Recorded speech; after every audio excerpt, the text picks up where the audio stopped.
Peut-on entendre le peuple de Dieu pousser des cris de joie ce soir, dans le nom de Jésus? Pousser des cris de joie au nom de Jésus. Amen. Si tu es ici, c'est grâce à qui? C'est grâce à Dieu. Amen. Alléluia.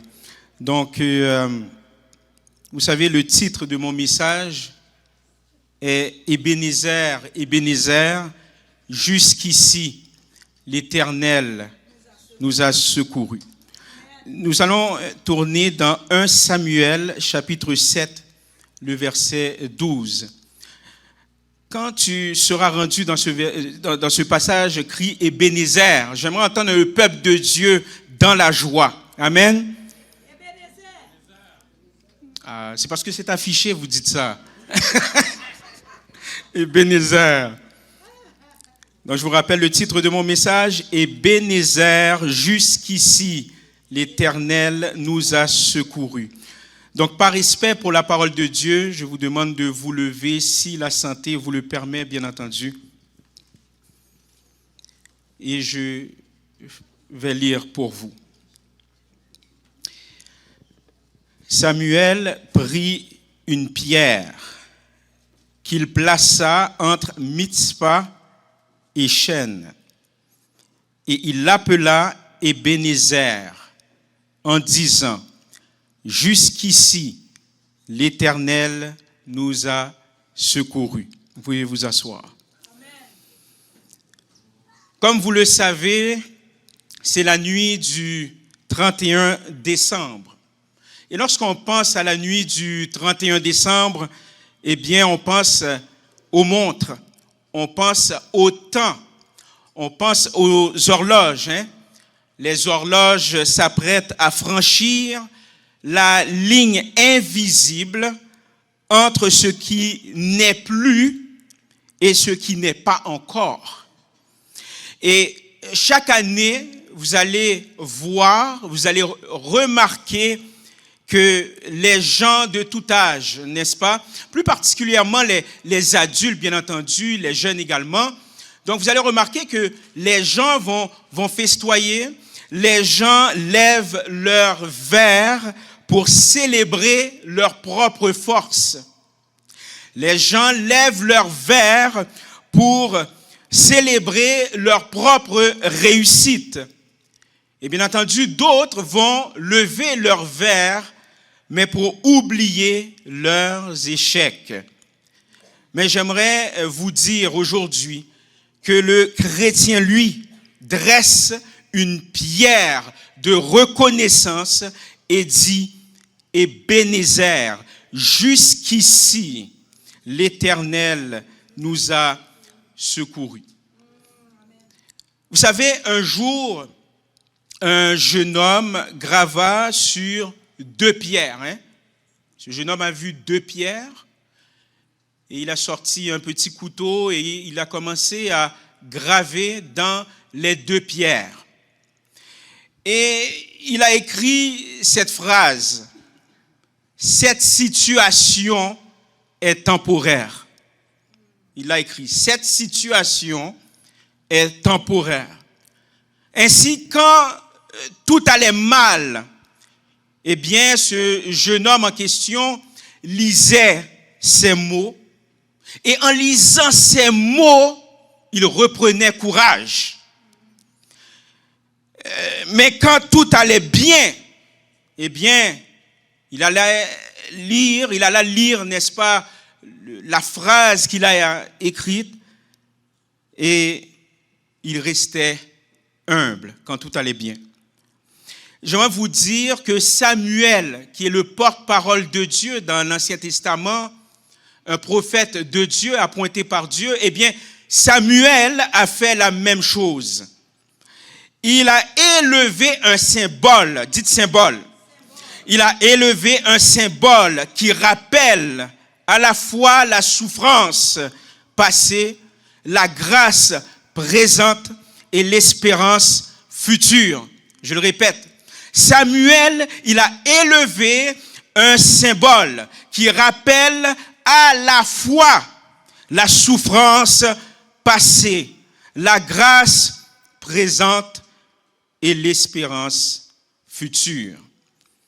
Et ce passage n'est pas une simple action de grâce. Ce n'est pas uniquement pour remercier Dieu.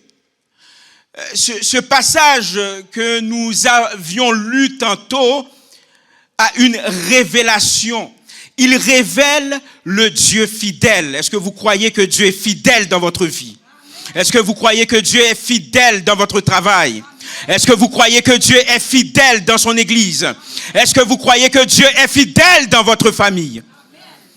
Donc, il révèle le Dieu fidèle à travers les cycles des combats.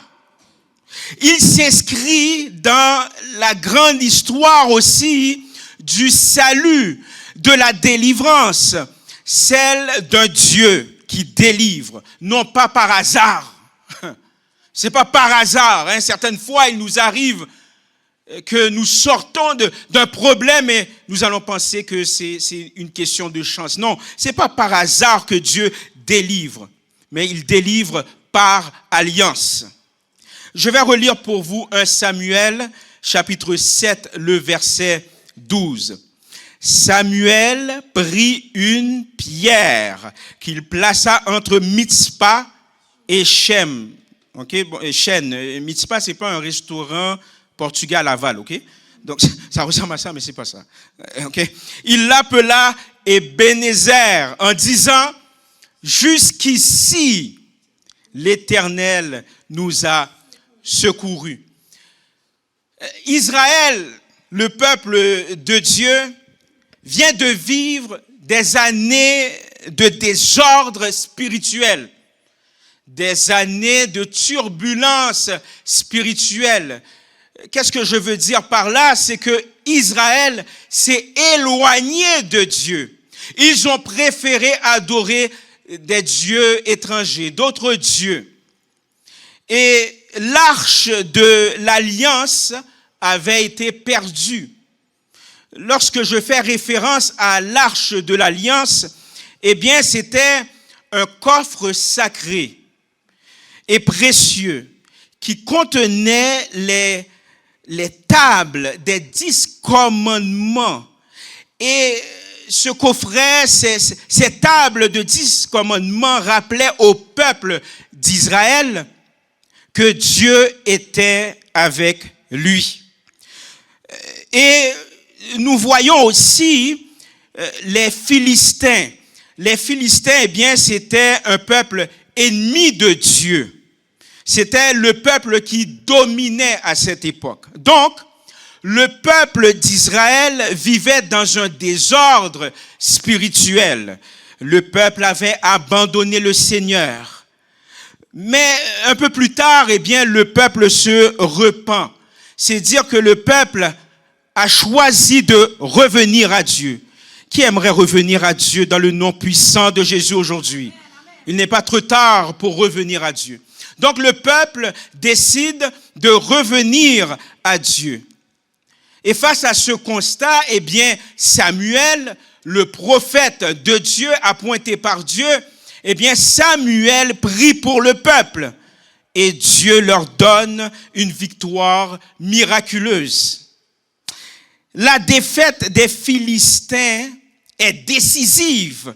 C'est-à-dire que Israël a eu la victoire complète. Du coup, pour rappeler que c'est Dieu qui a rendu la victoire possible, eh bien, Samuel, ce qu'il va faire, Samuel érige une pierre qu'il appelle Ebenezer. Dans le Proche-Orient, mes chers amis, surtout le Proche-Orient ancien, dresser une pierre était un geste symbolique. C'était un geste symbolique. Comment je peux vous dire ça? C'était un mémorial public. C'était public. C'était pas une pierre qui était cachée loin, là. C'était une pierre publique, un mémorial public. C'était, en d'autres mots, un témoignage visible de l'intervention divine. Le mot Ebenezer signifie littéralement pierre de secours. Pierre de secours. Donc ce n'est pas uniquement un moment historique. Ce n'est pas une parenthèse dans l'histoire biblique uniquement. C'est un acte élevé. Samuel reconnaît que la main de Dieu a agi. Pas la force d'Israël. Pas la force d'Israël. Ebenezer préfigure Jésus-Christ lui-même. Parce que Pierre, l'apôtre Pierre, là, plus tard, maintenant je vous amène plus tard, quelques siècles plus tard, lorsque l'apôtre Pierre s'est converti au Seigneur Jésus-Christ. Après plusieurs années, l'apôtre Pierre va qualifier de Jésus la pierre vivante. Est-ce que tu crois à la pierre vivante ce soir? Est-ce que tu crois à la pierre vivante aujourd'hui? La pierre vivante. Jésus-Christ lui-même, la pierre vivante, Jésus-Christ notre secours, la pierre vivante, Jésus-Christ notre fondement.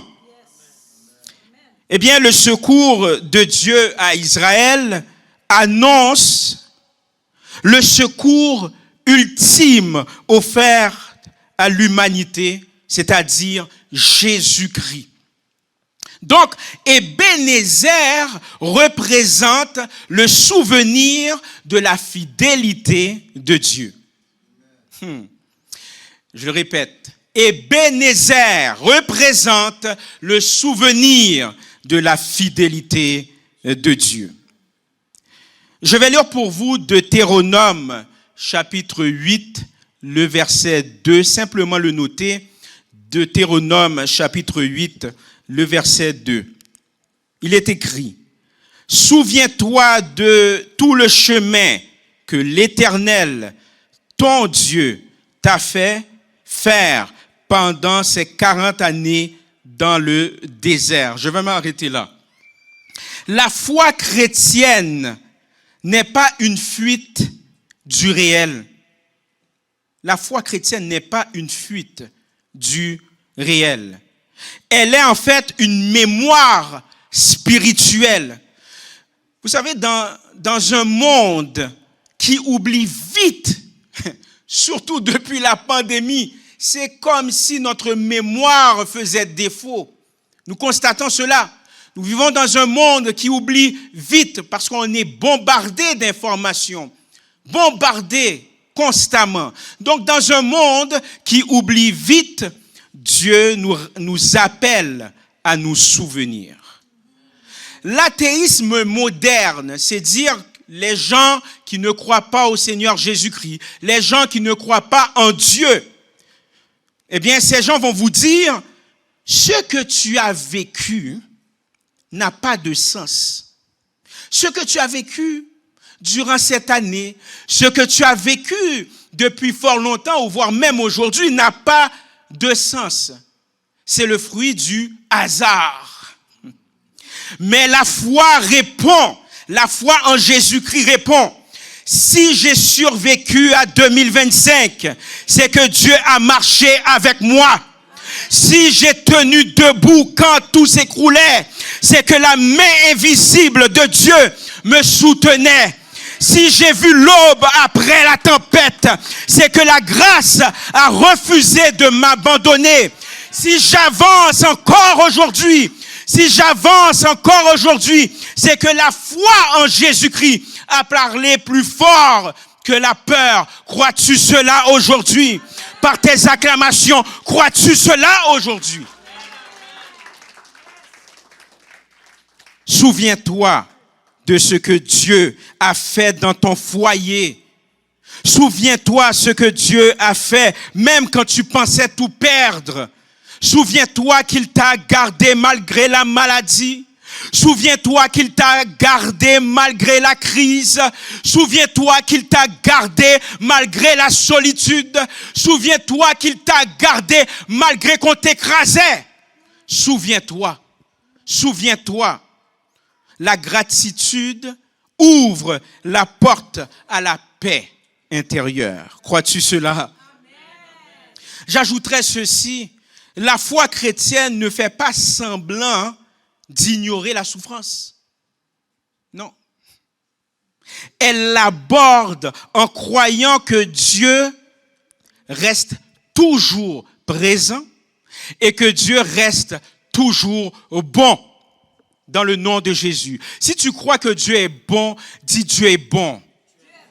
Si tu crois que Dieu est constamment présent dans ta vie, dis Dieu est présent dans ma vie. Après quoi, Ebenezer représente le secours de Dieu dans la fragilité humaine. Simplement le noter, Psaume 46, le verset 2, dans certaines versions, c'est le verset 3.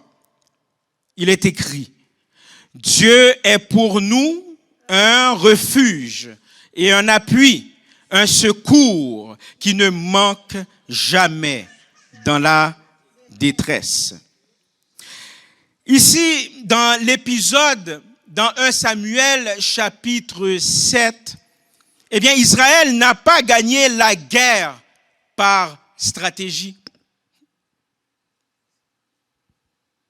mais par intercession. C'est une victoire spirituelle, pas uniquement une victoire militaire.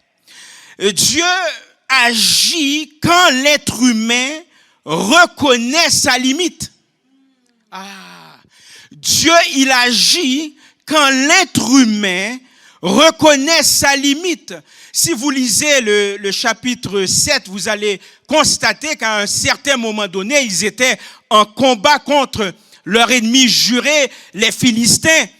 Et je vous ai dit au début du message que les Philistins, c'était un peuple qui avait une certaine expérience militaire, un peuple sans pitié, un peuple qui semblait gagner du terrain durant la guerre. Et Israël a reconnu ses propres limites. Et j'aimerais vous dire ceci, tant et aussi longtemps que tu dis que tu es capable, Dieu va te laisser faire. Hein? Est-ce que vous êtes là? Dieu va te laisser faire.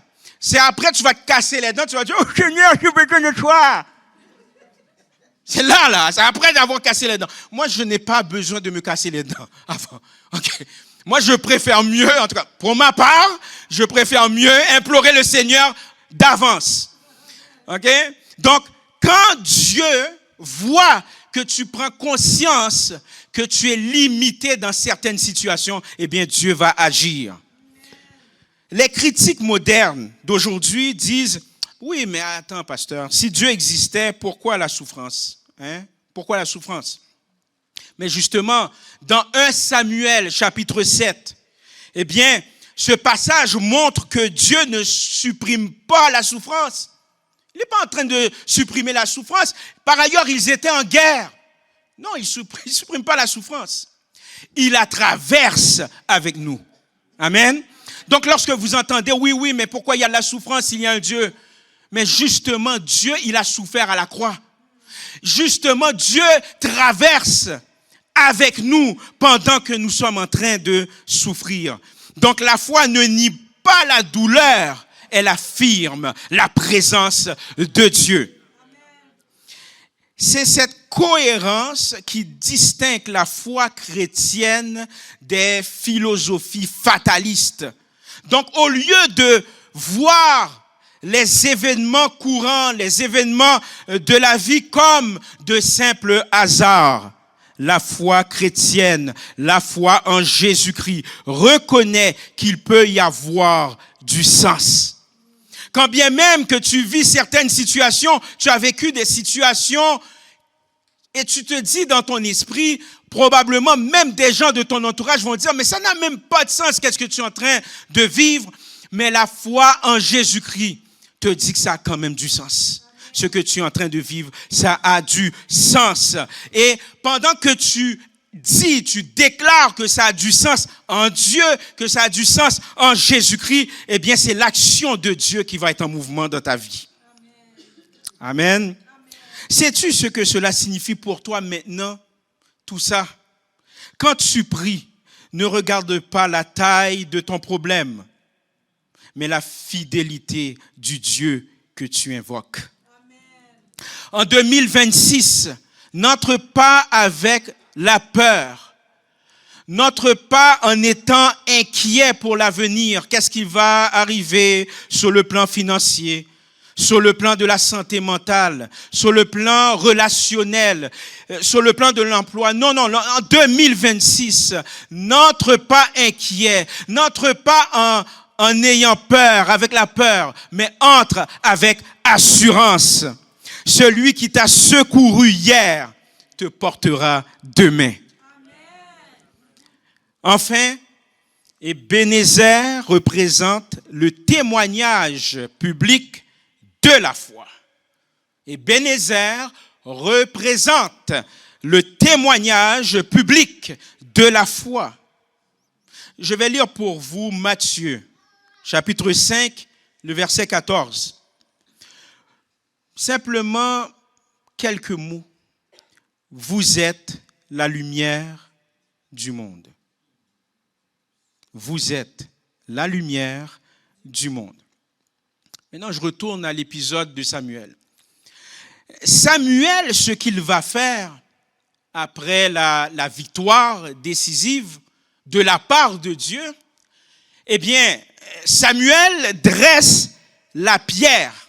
Est-ce que vous êtes là? Écoutez ça bien. Samuel dresse la pierre publiquement. Publiquement. C'est dire que Samuel ne se cache pas. Il ne cache pas ce que Dieu a fait pour lui. Il ne cache pas ce que Dieu a fait pour son peuple. Vous savez, dans notre monde laïcisé, la foi est souvent reléguée à la sphère privée. Mais Ebenezer, au nom de Jésus, Ebenezer est un acte de résistance spirituelle. C'est une proclamation visible de la grâce. C'est dire que témoigner, c'est confesser que Dieu agit dans l'histoire. Témoigner, c'est confesser que Dieu agit dans ton histoire, que Dieu agit dans ta vie, dans le nom puissant de Jésus. Ce n'est pas une question d'émotion, c'est une question de révélation. Et en cette fin d'année, je te le dis avec sagesse, dresse ton propre Ebenezer. Dresse ton propre Ebenezer. Tu vas me dire, mais qu'est-ce que tu veux dire par là, pasteur? Eh bien, ton propre Ebenezer peut être une prière. Ton Ebenezer peut être un engagement. Tu te dis qu'à partir d'aujourd'hui, je vais m'engager pour Jésus. À partir d'aujourd'hui, je vais être sérieux dans ma foi. Ce n'est pas une question que je dois le faire par mes propres forces. Je le fais avec la force du Saint-Esprit. Alléluia. Dresse ton propre Ebenezer par la prière, par ton engagement, par une offrande également à Dieu et surtout par un acte de pardon. Par un acte de pardon. En ce sens que ta reconnaissance devient un témoignage pour les autres. L'année 2026 sera nouvelle, mais Dieu qui t'accompagne est le même. Est-ce que tu le crois? Que signifie dresser une pierre de secours aujourd'hui et dans quelques heures ou même quelques minutes? C'est noter les interventions de Jésus dans ta vie. C'est ça, dresser une pierre de secours. C'est noter les interventions du Saint-Esprit de Jésus dans ta vie. C'est aussi de pardonner à ceux qui t'ont blessé avant d'entrer dans la nouvelle année. Tu as besoin d'entrer dans la nouvelle année de manière neuve. C'est aussi de renouveler ta foi, non sur tes émotions, mais sur la fidélité prouvée par notre Seigneur Jésus-Christ. Par ailleurs, les neurosciences, écoutez ça bien, Les neurosciences montrent que la gratitude, la reconnaissance va transformer la perception du cerveau face au stress. Ce sont les scientifiques qui le disent. Mais savez-vous que la Bible, la parole de Dieu l'avait dit depuis des siècles? 1 Thessaloniciens, chapitre 5, le verset 18. Rendez grâce en toutes choses, car c'est à votre égard la volonté de Dieu en Jésus-Christ. Donc la foi biblique n'est pas anti-scientifique, n'est pas anti-science. Elle précède et éclaire les découvertes modernes. Est-ce que vous voyez comment l'évangile fait du sens? Ça fait du sens. En cette nuit du 31 décembre 2025, Samuel te dirait aujourd'hui, s'il était vivant, s'il était là, il te dirait aujourd'hui, dresse ta pierre. Dresse ta pierre. Regarde en arrière et vois. Jusqu'ici, l'Éternel t'a secouru. Souviens-toi de sa fidélité. Dresse ta pierre. Reconnais ton besoin de secours. Dresse ta pierre. Témoigne publiquement de sa grâce. Dresse ta pierre. Ainsi, mes chers amis, avant de franchir dans l'année 2026, fais un acte de foi. Fais un acte de foi aujourd'hui. Remercie le Seigneur pour tout ce qui s'est passé. Même les moments difficiles. Tu dis merci Seigneur. Parce que ces moments difficiles m'ont permis de voir ta fidélité. Ces moments difficiles m'ont permis de grandir en toi. Ces moments difficiles m'ont appris à te connaître. Dresse ta pierre. Fais un acte de foi. Remercie le Seigneur pour tout ce qui s'est passé, bien ou mal. Confie-lui ce qui s'en vient durant l'année. Prends le temps de lui confier ce qui s'en vient et décide de marcher par la foi et non par la peur. J'aimerais terminer ce message par une courte prière. Ebenezer. Jusqu'ici, l'Éternel nous a secourus. Courbez la tête, je vais prier pour vous. Ô Seigneur, merci pour ta parole. Seigneur, tu es notre Ebenezer. Jusqu'ici, tu nous as secourus. Et tu ne cesseras jamais de le faire. Pour certaines personnes, l'année 2025 était une très belle année. Pour d'autres, c'était une année moyenne.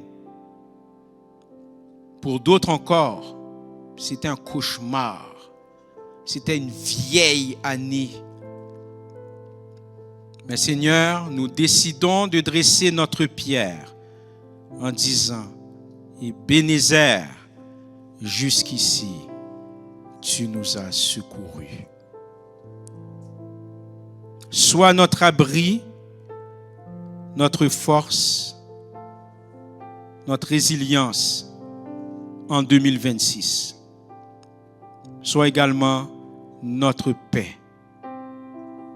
Ebenezer, jusqu'ici, ô Éternel, tu nous as secourus. Merci infiniment pour tout ce qui s'est passé. Et nous te remercions d'avance d'un commun accord avec ton assemblée, d'un commun accord avec ceux et celles qui nous écoutent. Nous voulons te remercier pour ce que tu vas faire durant l'année subséquente. Jusqu'ici, tu nous as secourus. Nous te prions ainsi dans le nom puissant de Jésus.